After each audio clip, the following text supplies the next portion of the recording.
Hi, this is Eldervi, and I'm bringing you Aether's latest meta horror, Thorrforce. Thorrforce. Thorrforce. Shit. Can I still cancel this video? Hi, this is Eldervi, and I'm bringing you Aether's latest meta horror, Loki's Sister Force, only to be stopped by a language barrier.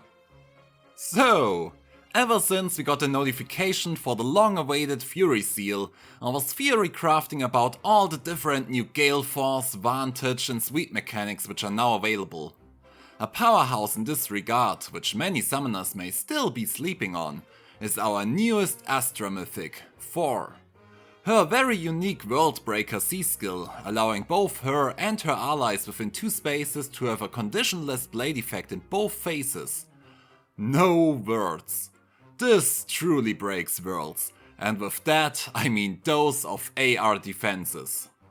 Now, while this surely isn't the first Galeforce team around Thorr you've seen, I am obviously rather known for immaculate team designs, and the team I'm going to present you truly brings out the devil in her. Don't believe me? Watch this. I won't lose. By your will.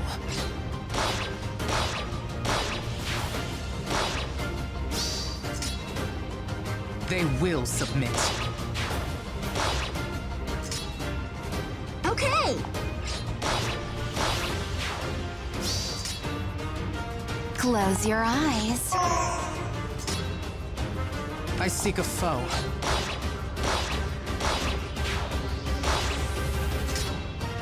Over there.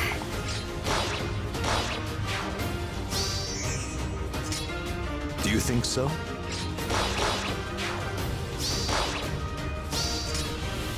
Understood. What do you want? I see. By your will. So, what did I do? First of all, who do we have? We have Thorr, naturally, and 2 further mythics for scoring. I took Requiem cause I have her at +10 and Plumeria, but this team can actually work with any mythic, just take those which score best. Thorr is of course the star in this lineup. When playing Fury Force, copyrighted right there. Always remember the magical number of 56 HP. Double Fury will do 14 points of recoil damage. After 2 combats, that's 28. Wings of Mercy range for follow-ups is under or equal to 50% HP, so you can't have more HP than the recoil damage times 2, in this case 56. Budget Thorr can actually work with the strategy with her natural push skill in Fury, dealing 11 recoil damage per battle. 11 times 2 is 22, times 2 is 44 HP. Base Thorr has 40 HP, so you can actually go up to 7 merges and full flowers while still meeting the criteria. Everything above and or bonus season 4 will need Fury 4. Amazingly, even bonus week +10 Thorr can still work with this build. This is beyond powerful and definitely places Thorr high on my merging list. As we currently had 4 bonus week, mine will run Fury 7, Galeforce, of course, and her 2 base kit skills Flowguard and Worldbreaker. So, when I'm talking about immaculate team designs, who are the 3 magical units I'm gonna run alongside her? For this, we need to understand what Thorr offers and what she needs. What she offers is a conditionless blade effect. Without the need for heavy or flashing blade skills, units will decrease their cooldown by 2 with every attack. While everyone obviously profits from this, there's one special group of units becoming more viable than ever before. Galeforce Dancers. People have tried to work with Blade Dancers, IP or TP Dancers, It's Curtains Dancers, or a mix of all of these. But there were always downsides to them.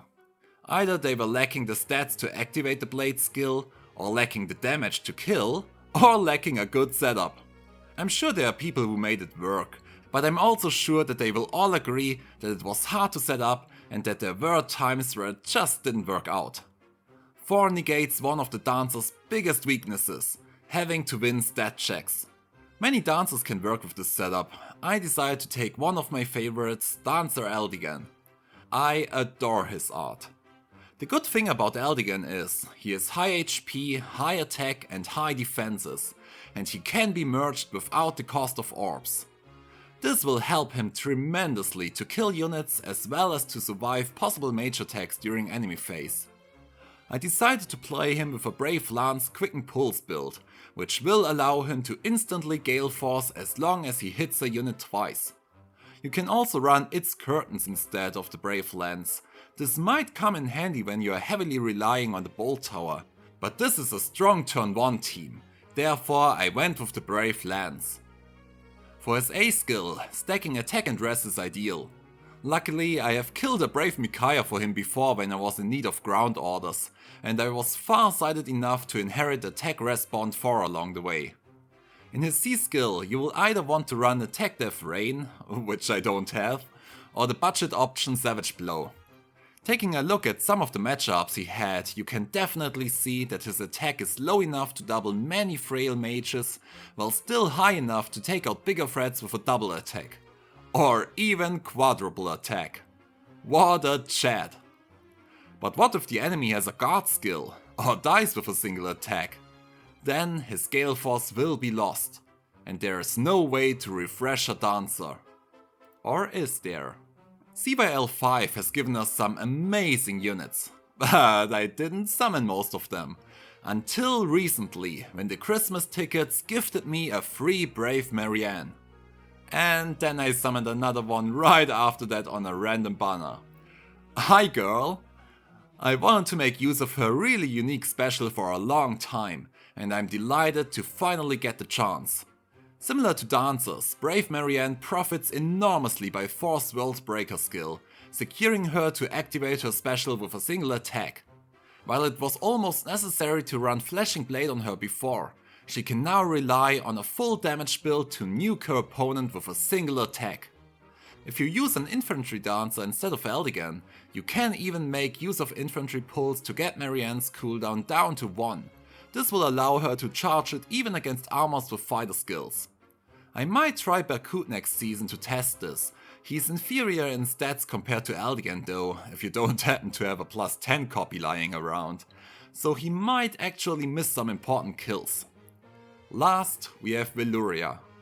People following me for a long time know that I have used Veluria in my Air Force a lot, and she brings something to the table which is really hard to replace. When deciding between using a level 1 dancer strategy with Winter Burnie or using Fury Force, you have to look at the downsides of each strategy.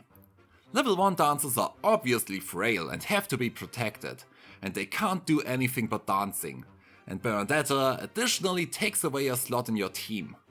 You do have the benefit though that your Wings of Mercy bacon is eligible to be reached from the very second they switch HP. By using the Fury Force, you can build your team rather freely, but you will only reach Wings of Mercy after 2 combats, so you need to make sure you have a dancer who can follow up. When I was using my early Air Force, I've used Raisin for this, as his long range and flyer movement makes it possible to reach even difficult positions. So you could simply use Raisin or give a flying dancer or Tempest. I thought about that when I choose Eldigan, but positioning will still be hard, especially with Thorr, who is a melee attacker on top. For her you'll have to move even 1 tile further towards the enemy. Now put some traps on top and this can literally become impossible. But IS is of course generous. After giving Thorr the blade effect, they have also given her big defenses, an automatic follow-up and a -1 cooldown reduction. There will be many matches where she naturally activates Galeforce in a single round of combat, making follow-up dancers redundant. With this, she can easily fight 2 combats on her own, reach Wings of Mercy range, and relax while all her allies enter the fight around her. With one downside: Thorr is freaking strong. There have been multiple matchups where I killed a unit with a single blow. This is where the magic ends. Unless you bring Veluria to the table. While befriending the goddess, she reduces Thor's cooldown down to 2, making it practically impossible for Thorr not to activate Galeforce after her first combat. And Veluria is a pretty damn good Galeforcer on her own as well. I'm still working on her build. She will optimally try to stack as much attack and speed as possible, as her Gen 3 stats are rather unrewarding in the current meta. But this was literally the first week, so after all this talk, it's finally time to show this team in action. As you all know, we got the Fury Seal on Saturday. I was saving up Aether till then and only played single matches to bring you the best replays right away. I have fought 8 battles in tier 36 and above exclusively with this team, and I've won all of them in under 10 minutes. Almost all of them. Now if those aren't stats speaking for themselves. I originally only wanted to show you the 3 best replays, but each single map had really different setups and kinda showed the unique synergy of this team, so we'll quickly try to evaluate all of them.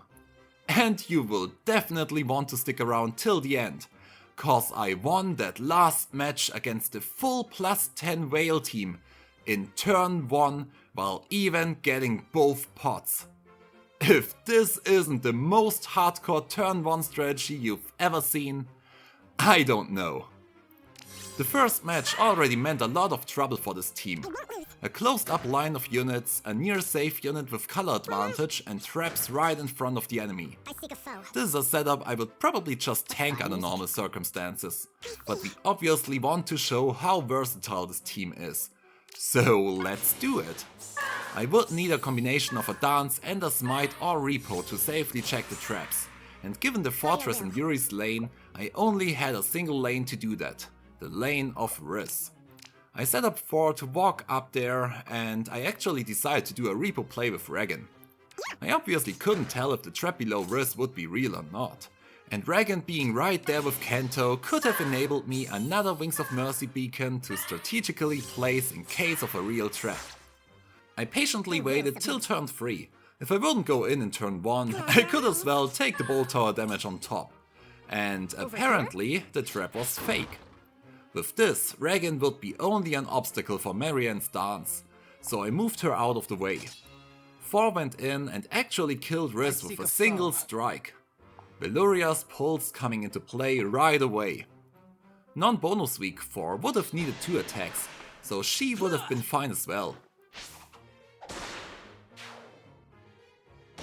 So I took out Riz and faced the magnificent decision of killing either Arden or Arden. As this is kinda educational, I made the check, and non-bonus week 4 would have slain Arden as well. From there, I was kinda in a stale position though. Having too many melee Wings of Mercy users can sometimes put you into a corner, which is why Marianne is a really fitting addition to this team. She's practically a ranged Galeforce dancer.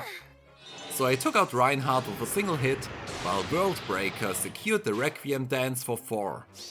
With this, I also finally opened up a path for my other melee units. From there, I had tons of options. Thorr took out Zeros with ease, Eldigan danced, I killed Mirabilis, and finally Yuri with Veluria, who would survive Tiki's attack during enemy phase without killing her. Maybe Gen 3 stats aren't that bad. I could have actually also killed Mira and Yuri with Veluria, making Eldigan completely redundant. Galeforce clear without a single dancer? Now possible. If Veluria couldn't have survived Tiki, I could have even danced her with Eldigan and made her escape. The movement possibilities of this team with 10 actions are endless.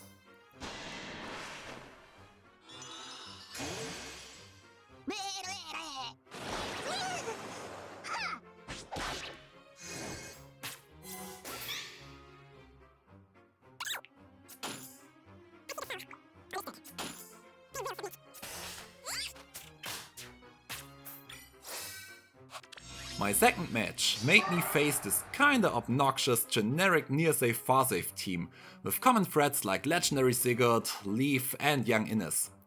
As you can see, my Bolttower was in the perfect spot to just snipe the whole enemy team again, but as this is a showcase, I decided to flex a bit. Surprisingly, my team has a huge turn 1 potential, which really comes into play especially against teams like this, where Fjorm, Sigurd and Innes charge up their specials only after your turn. So I casually walked up to them and danced Thorr with Plumeria. Why not? I've made exactly this opening in every map which had a combination of these tiles without a trap. That's why I said Plumeria is even expendable to some extent. Any mythic with Reaper or Smite can bring Thorr into the exact same spot. I seek a foe. From there I walked up and casually took out Hector despite his very best effort to stop my special from activating. Short side note, Special Fighter and Sturdy Stance do not stack. From there, the play would have been to kill Ascended Fjorm with Thorr. 92 damage, look at this madness. The play should have been to kill Ascended Fjorm with Thorr. But look at this little present. Marianne casually kills Fjorm. This is only possible because of the turn 1 initiation, as Fjorm hasn't charged up her special yet. Which is exactly what I wanted to show. So I became greedy. Stupid me. Obviously still in effect, even in turn 1 is Fjorm's steady posture, denying me the blade effect. And so the Requiem dance didn't charge up. Whoops, I'm stupid. So, any infantry pulse dancer would have actually solved this issue, as Marianne's cooldown would have been down to 1 in this situation. But luckily, I was still far from being out of options. First, I killed the child despite the NFU. Hello YouTube censoring!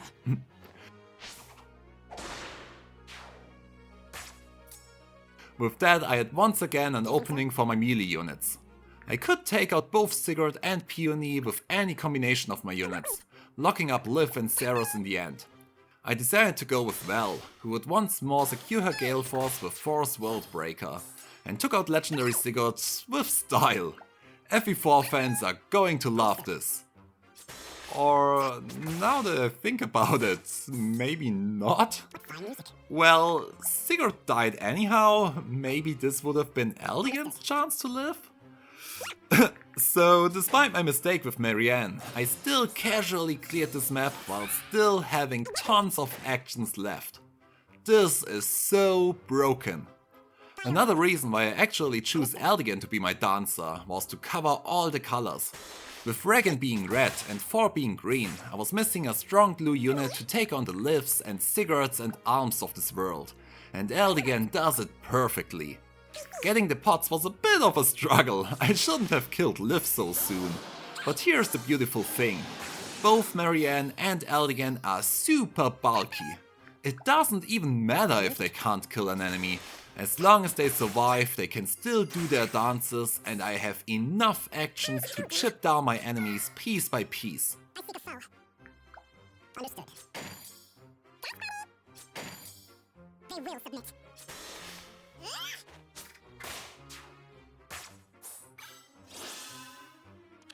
Match 3. They really want me to kill those FE4 characters, don't they? I seek a foe. Now, here's a tricky situation. Brave Edelgard with Svalin Shield. Why not? I knew it would be a Brave Edelgard once again, ruining the party. So, without the armor effectiveness, Thorr actually couldn't kill Edelgard in round 1. With Brave Erika first and now Thorr, I do think nullifying armor effectiveness will become much more popular for near-safe armors in the future, which is actually a weakness of this team. Lucky for me, this was another situation where I could simply rely on my Bolttower. I waited till turn 3, which caused devastating damage to this team, and put Edelgard back to her place. Close your eyes. They will submit. Null armor effectiveness. Who do you think you are? So while a follow-up dance wouldn't have been difficult on this map, it was still very convenient for me to charge up Galeforce right away with the help of Veluria, even though I took out Edelgard in a single hit. Now I was left with this sad group of nearly dead units. This is where the synergy of Eldigan and Marianne really shines. There are and will be cases where Eldigan kills an enemy with a single attack, denying him his Galeforce. But with his high HP, it is nearly impossible for Marianne's Requiem dance to target anyone besides him. So after I initially missed Eldigan's Galeforce, I took out Servus with Marianne and refreshed Eldigan, so he could kill Sigurd once again, with Nana watching everything. Why do you do that to me? He activated Galeforce, danced Thorr, and I simply put her into position for Veluria to kill Mirabilis with Wings of Mercy. Nana was already locked up and I still had 2 actions left. Broken.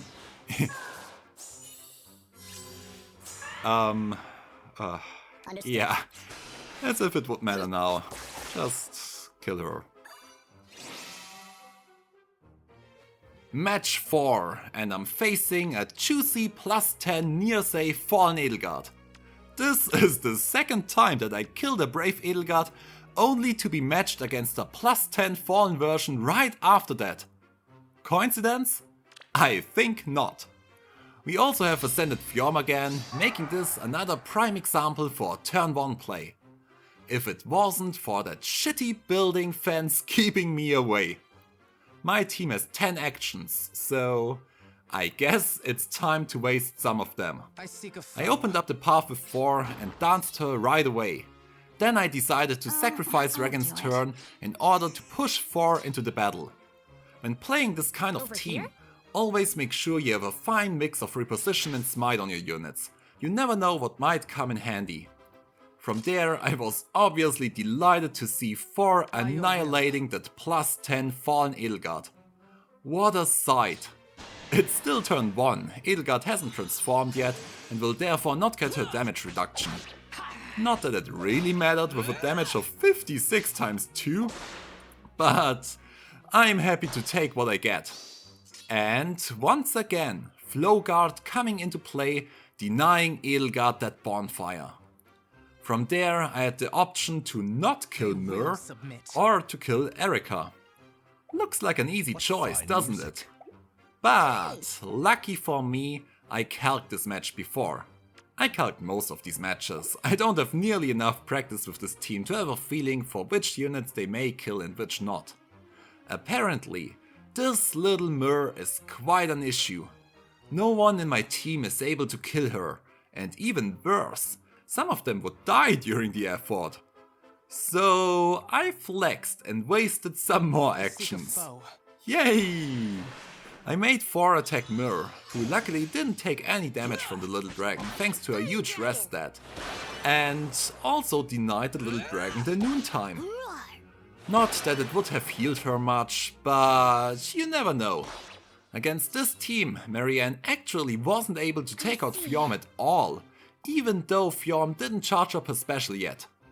She wouldn't die either, but I kinda wasted a lot of actions already. So instead I made Eldigan take out Erika. Oops, I messed up my calculations. Guess I'm gonna cut that. So instead I made Veluria take out Erika, just as calced before. The only downside to this team acting in turn 1 is the fact that Veluria can't transform. I guess bonus Naga weeks might come in handy there, but I would still need to put her into the corner with Naga standing right next to her, and not every match gives you the chance to place your units so conveniently. With my second attack, I finally took out the little dragon, which would have killed well before. Over there. With the rain gone and another ally standing next to Marianne, she was finally able to take out Fjorm, which I did. This time without losing out on my special, as I was able to attack her twice.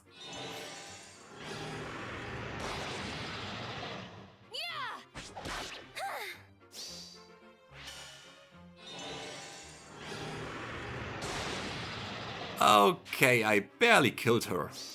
Phew. Maybe I should merge my second Marianne copy. Okay.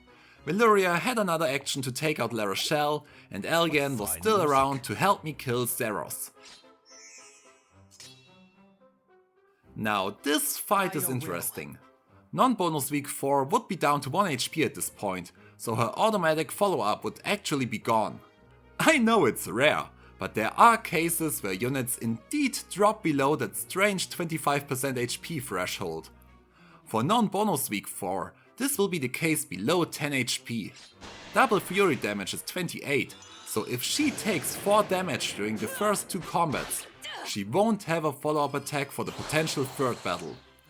We obviously also have Zeros bonus weak right now, but seeing that I'm missing 15 damage, I do think that this is the first situation where I would have died without the bonus weak stats. Scary. Then again, I probably wouldn't have tackled this team with 4 in the first place. Veluria finally took out La Rochelle, and I once more only survived because of Mirabilis being such a reliable comrade. Thanks for being that weak. Actually, I ran the numbers and Marianne would have survived even a Brave Sword Mirabilis thanks to the defensive tile. And she can survive Brave Sword Mira without the defensive tile as long as she's at full health. Good girl. I think this must be the closest match I've faced so far, but the team still made it through.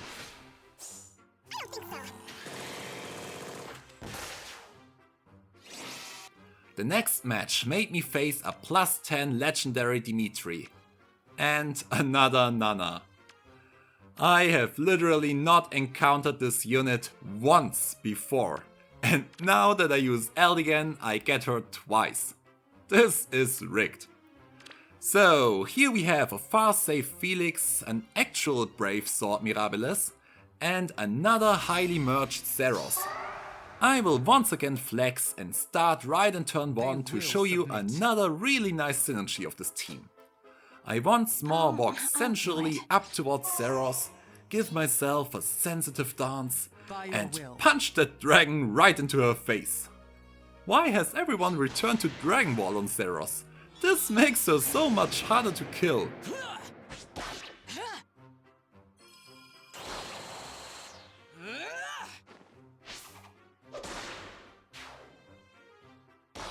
So, after taking a bit of damage, I went on with the rampaging part and took out Mirabilis.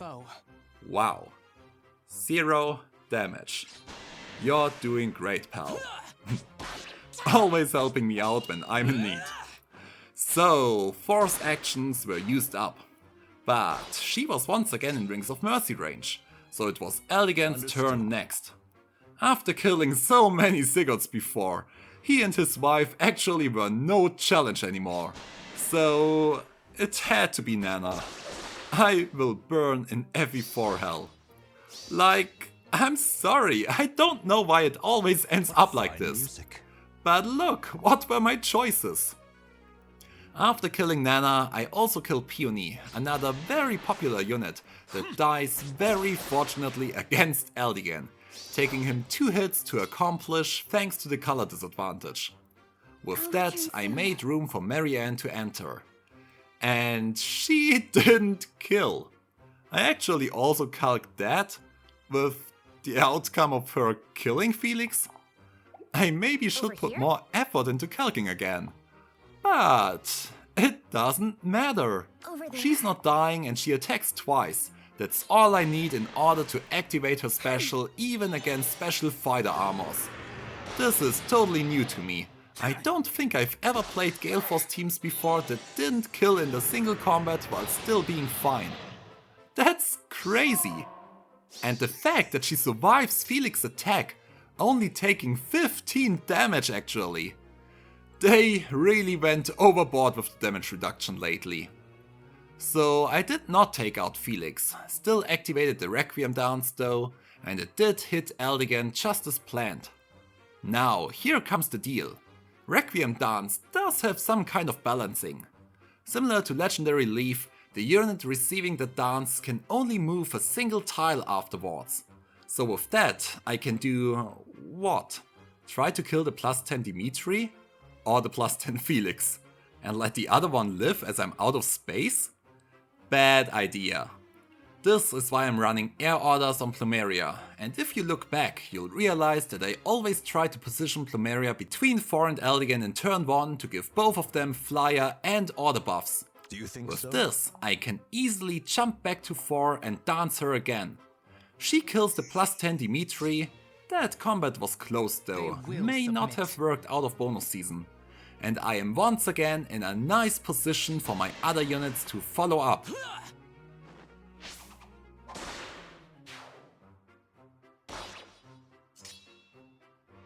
I won't lose.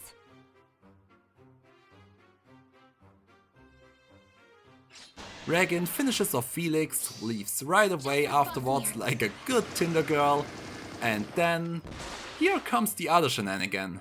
Always run a balanced mix of positioning skills. My Thorr would probably not survive Sigurd's attack, but Valyria simply smites her out of danger. Another match won.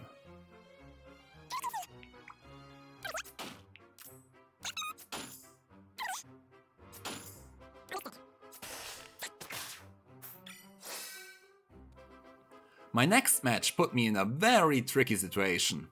With Sigurd and Leaf covering a crazy wide area, I had little space to operate.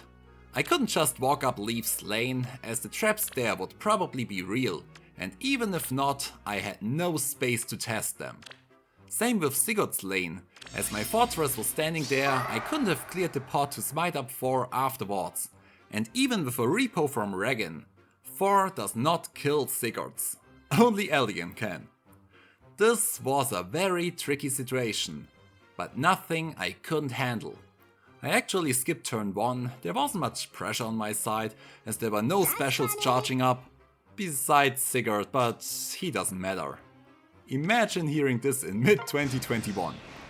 And waited for turn 2 when I smote in Thorr.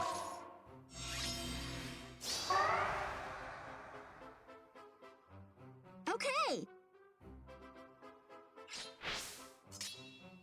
She had very little to do up I see the there, foe. not reaching any enemy, so I just went one tile to the left, getting into position for my air orders Eldigan to Do you reach think me. so? This made me waste freaking 5 potential actions. But I'm a They generous will man. submit.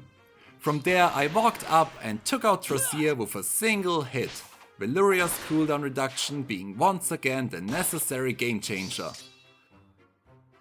By your Thorr will. couldn't kill Sigurd, not much surprise there, but apparently also not Oda, who seems to hold a grudge against women in general, I guess.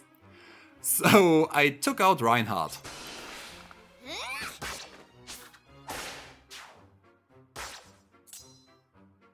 With that, it was Marianne's turn. She could kill both of the horsemen? Thorr couldn't kill before, so I started off with Sigurd, giving Thorr another action. Regan went in to kill Leaf will and submit. Thorr took out Peony.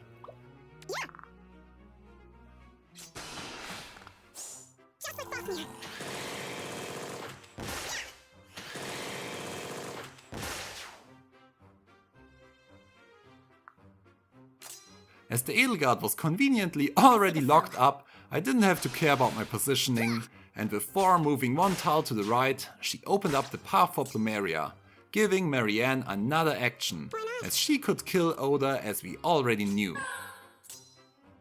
Over there.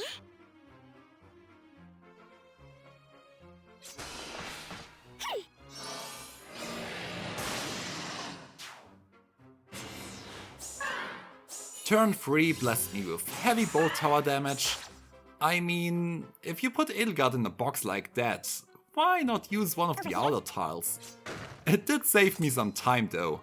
With Thor's low health, I fear I might have had to lure her down to the traps otherwise. I took out the remaining pots and finished off a very helpless Edelgard. What fine music. By your will.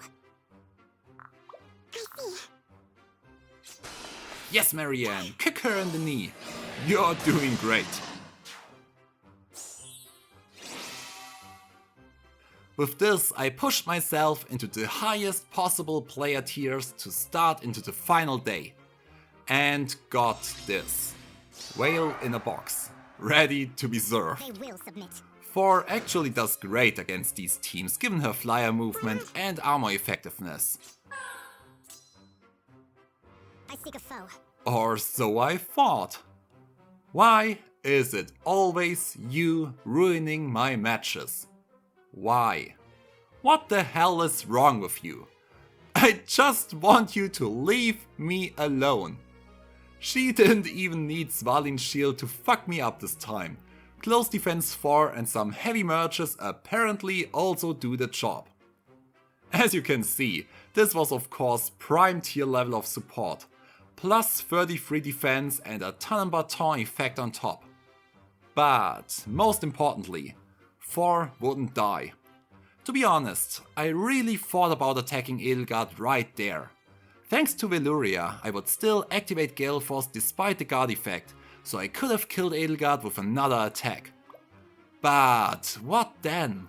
Marianne wasn't an option, she wouldn't have killed Nino, and even though she wouldn't have died either, her Requiem dance would have targeted Plumeria, as she had the most HP around. Crazy, huh? And she couldn't have reached Thorr afterwards. So my only option would have been to repo out Thorr with Regan and to go in for the other kills in round 2. It's possible, but why? Why when I have the answer standing right in my bottom row? I don't know why, I kinda became ashamed of relying on the Bolttower, as the damage has become so unfair by now. I guess it's also why I don't want to use safe defense. I kinda want to prove that I can work without those broken buildings. Which is stupid, as they are actually the only broken F2P friendly strategy. But hey, that's the way I am. I was afraid of the plus 10 DC solo Zeros in the corner though. If I would do this in turn 1, Thorr would be down to 1 HP, so she couldn't take her on. I don't know if Eldigan or Marianne would have survived her in order to deal enough damage for someone else to finish her off.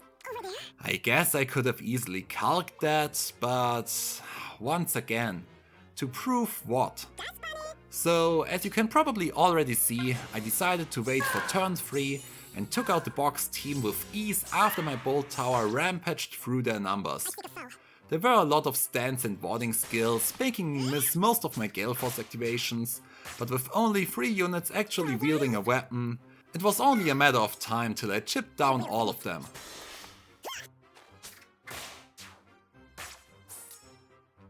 Understood.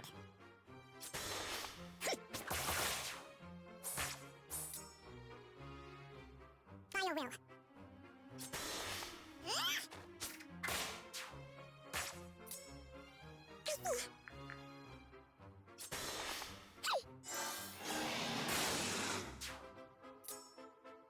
What fine music.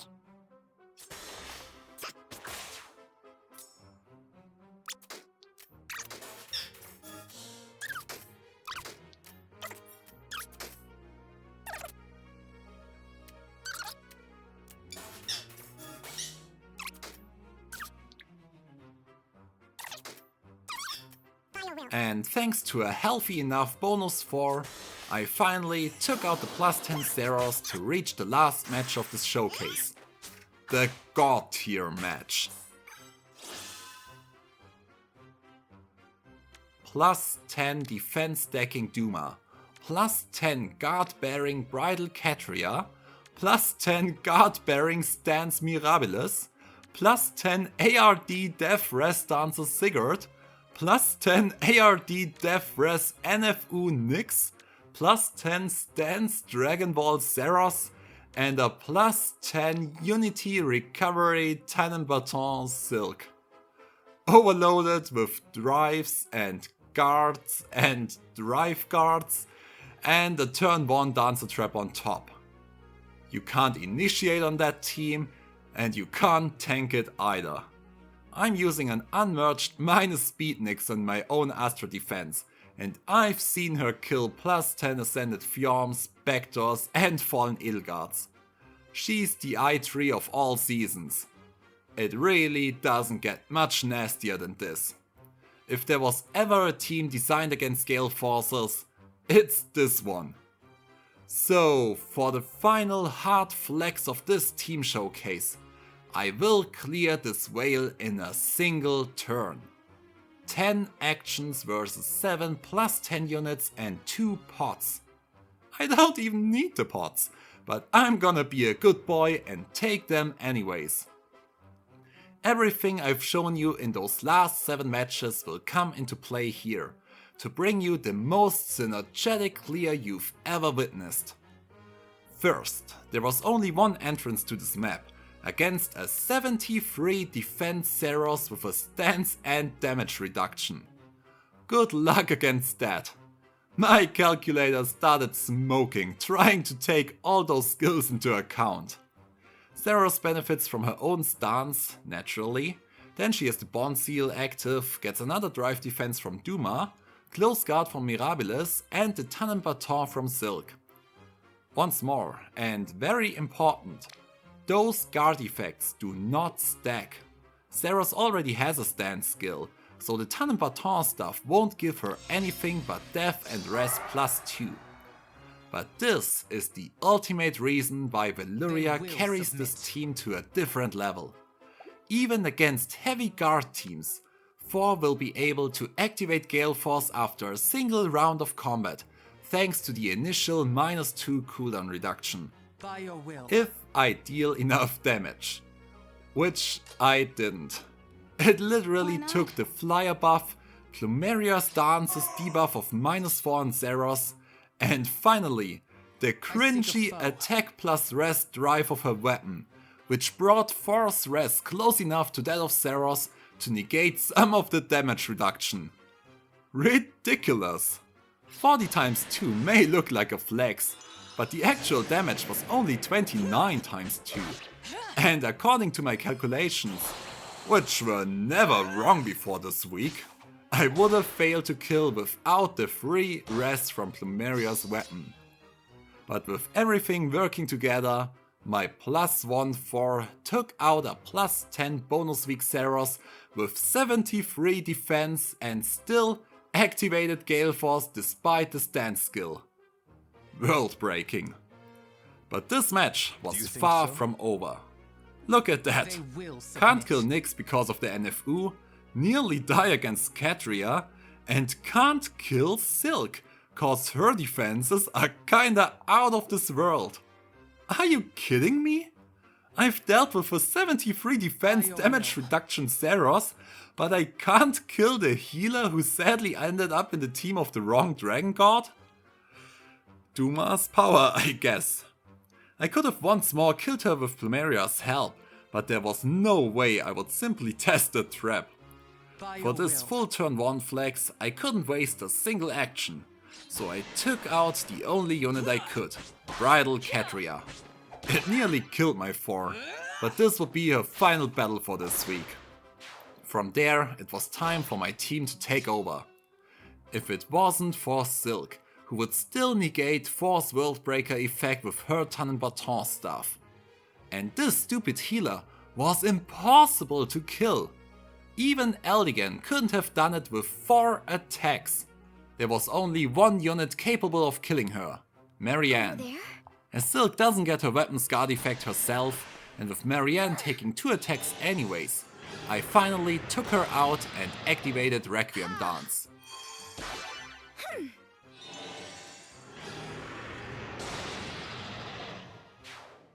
With that, my units could finally Galeforce again.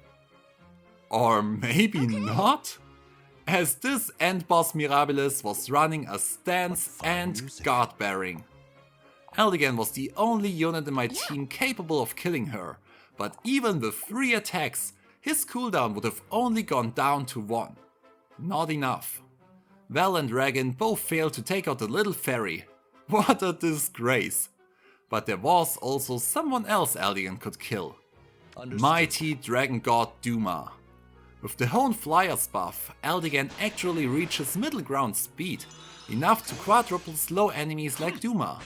And as I said before, with his high HP and defenses, He even survives the counter-attack.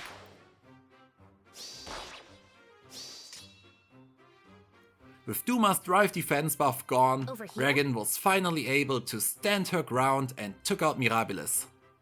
I've seen my plus 10 Regen in more glorious situations before, so maybe I should finally free her of the tardy bearing seal, though I'm always glad to have it against the few vantage enemies lingering around. I actually replaced Regen's panic smoke by the end of the week, as I was so often initiating in turn 1 that the smoke literally became redundant, and a plus 6 attack buff for Veluria and Marianne was just much more valuable. The new cross-drive attack from her New Year's ult might also work really well on her or Eldigan, in case there are whales around secretly watching me. I'm serving you guys too! So, Eldigan had his Galeforce action and conveniently had also fallen into Wings of Mercy range, making it possible for Veluria to reach him to take out Dancer's Sticker.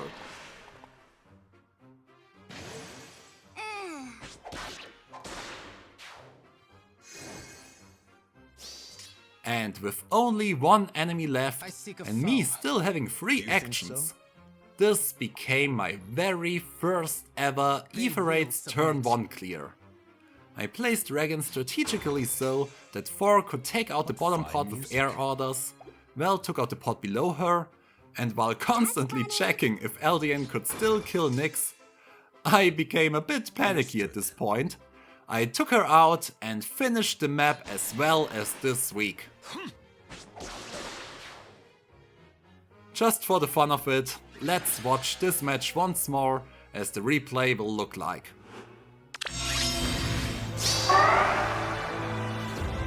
By your will. Why not? I seek a foe.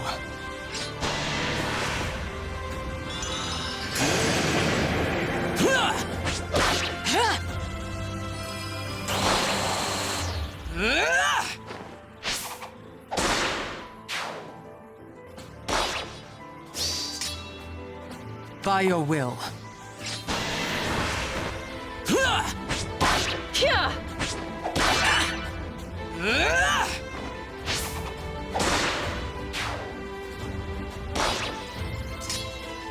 I'll return soon.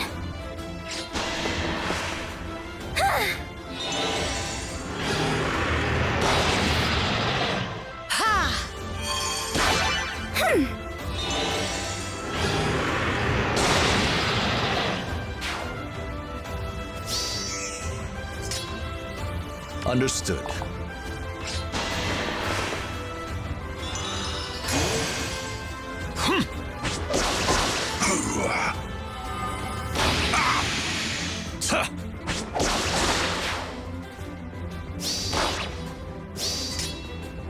Over here? I'm going to stop you.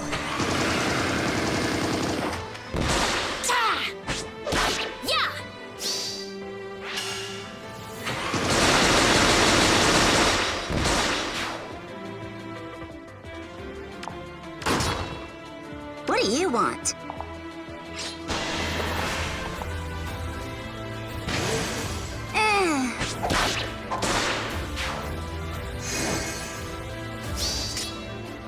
They will submit. That's funny. Understood.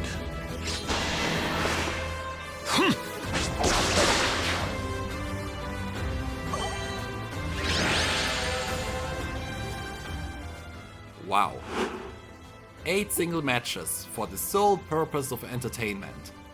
If there was ever a time to reward someone with a like and subscription, it's now. Do it! The button is right here!